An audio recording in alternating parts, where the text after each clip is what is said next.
প্রবল অভাব, পড়াশুনোর খরচ চালানোই দুষ্কর, হাল না ছেড়ে 21 বছরেই আইএএস আনসার।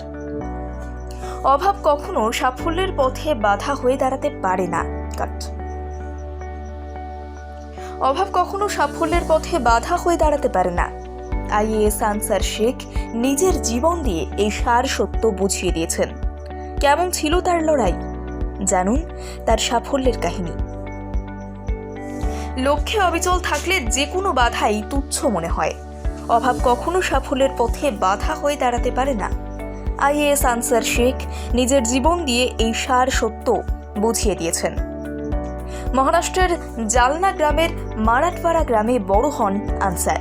তার বাবা অটো রিকশা চালাতেন, আর সংসার প্রতিপালনের জন্য তার মাকেও খেতে কাজ করতে হতো। ছোট ভাই আনিস স্কুলে পড়তো। এতই অভাব যে পড়াশুনোর খরচ চালানোই দুষ্কর। বাধ্য হয়ে সংসার সামলাতে আনিসকে পড়াশুনো ছেড়ে দিতে হয়। এদিকে ছোটবেলা থেকেই আনসার চাইতেন আইএএস হতে, কিন্তু পড়ার খরচ চুকাবে কে? দাদার স্বপ্ন পূরণের জন্য যাতে আনসার ঠিকভাবে পড়াশুনো চালিয়ে যেতে পারেন, তার জন্য আনিস 7ম শ্রেণীর পর পড়াশুনো ছেড়ে গ্যারেজে কাজ করতে শুরু করেছিল।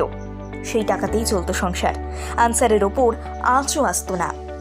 সংসারে অভাব ছিল, দারিদ্র্য ছিল, কষ্ট ছিল প্রবল, কিন্তু তারপরেও আনসারের পরিবার চেয়েছিল যাতে আনসার পড়াশুনোটাকেই বেশি গুরুত্ব দিতে পারেন, পড়াশুনোটাকে আরও এগিয়ে নিয়ে যান।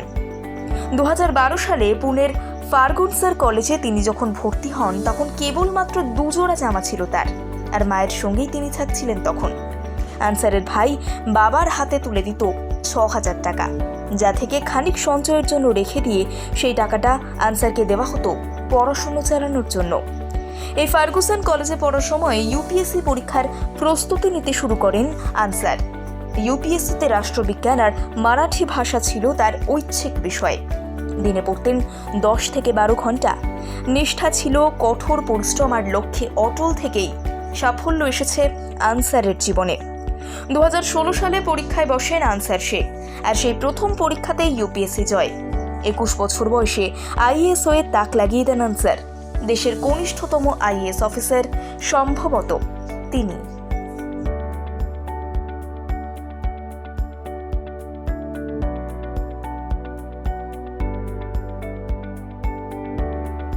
প্রবল অভাব, পড়াশুনোর খরচ চালানোই দুষ্কর, হাল না ছেড়ে 21 বছরেই আইএএস আনসার।